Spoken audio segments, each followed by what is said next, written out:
you. Well, it's a real pleasure to be allowed to say some words today, because it's always very exciting to stand in a building we've been so involved with, not only with all those people who've made it and brought it into existence, and I must mention my colleagues Sarah Brunning and Daniel Baker, who've worked through the detail and delivery of every part of this project, and of course the contractor HA Marks, who are doing a splendid job. But also the future users of the building, and that's what's obviously really exciting to us. The beauty of this project, well, there's lots of things we've always loved about it, but it's fantastic to be involved with a project that's not just about making a building, or not just about making a landscape, but about making a whole new place. Although, as Pat mentioned, once we started talking to people locally, we found that this place was already held in great affection locally. And it is a significant site. It sits at the edge of a residential neighbourhood, but it's tantalisingly close to the town centre. And its proximity to Harrow on the Hill has a sort of real resonance with the idea of Metroland, the 1930s idea that you could step off the train after a dirty, noisy day in the city and enter a place of dappled lights and birdsong. And of course this idea is just as important now as it was back then. The site already had a lot of assets. It's an open site, it's had a gentle slope on it, it's wide and generous, and it has pockets already of woodland and mature trees defining its boundaries. So there was a lot to work with, and much of the project at its simplest was a rearrangement of these assets and a sort of re-shifting of the emphasis. The shape of the ground has been adjusted, as you see, to make a landscape that is all about play and theatre right across the site. There's scope for activities to take place in all parts of different degrees of intimacy and openness. But it is the trees that I keep coming back to when thinking about the projects. They're really significant on this site. Already, Station Approach, when we found it, had this line of mature chestnut trees. At the time, they were sitting right at the edge of the road, caught by a palisade fence, but they had the potential to become the tree-lined boulevard that they now are. The ground has been extended into the road so that they sit within a planted border and make a space for passers-by to walk home, which is a welcome alternative to walking in front of the car park on the other side. Once you enter the park, the path arcs around the arena and is lined by 12 newly planted semi-mature pin oaks. These were planted way back in 2014 and so are beginning to become established.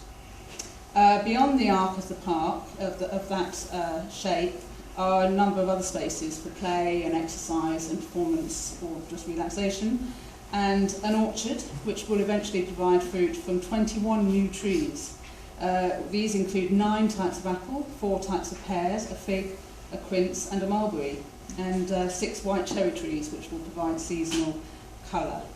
As the path takes you round back to the entrance of Lowlands Road, there is a new grove of native species which have been introduced, which slightly buffers the openness of the centre of the park. These add to the existing mature trees, 1 golden willow, a wingnut and 7 silver birch trees.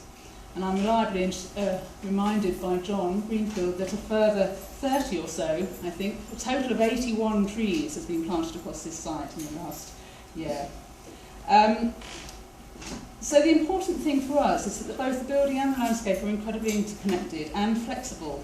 This is a place that is open to all users. In a way, for us, it's a chance to put architecture to genuinely good use for as wide a number of people as possible.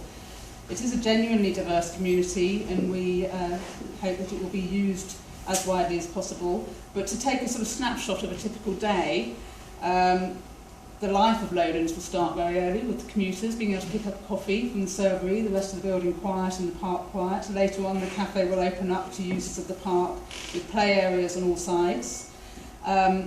Alongside this, the performance space can host yoga classes, rehearsals, classes, performance, not necessarily seen from the outside. Or it can open up to the cafe in the afternoon or the early evening when the light is on the west side of the building. The space can open up to the boulevard, inviting passers-by in. And then finally, in the big events and in the evening, the huge stage doors can open up and the building becomes simply a backdrop to the real event of the space, which is the large performances which address, first of all, the intimate space of the amphitheatre, the grassy arena beyond, and then the whole site on the really big occasions. Just to say a quick word about the building itself, more trees. It's constructed from timber. It's a softwood timber frame, which is a really low carbon effective way of building. There's plenty of steel supporting those heavy doors, mind you. But the timber frame is a thick construction which allows us to make a building which can be described as super insulated. It has very low impact, very low energy usage, and is a healthy and comfortable environment at all times of year and throughout the day. And yet it's very modest in its energy use. So lined inside with spruce, the exterior is clad in Douglas fir, which is a wonderful softwood, but is the most robust and straight of the softwoods, which allows us to decorate it, cut into it. The whole of this elevation will eventually be routed with the diamond pattern that you can see on the east-facing side. And the building will eventually mature in its landscape. The trees will grow and settle in, and the whole thing will settle down and be a place of new character in this part of the town. So there'll be a happy sort of coexistence between landscape and building, which has a minimal impact on the environment, but hopefully a maximal, if that's a word, impact on Harrow. So it's been a pleasure to work on it.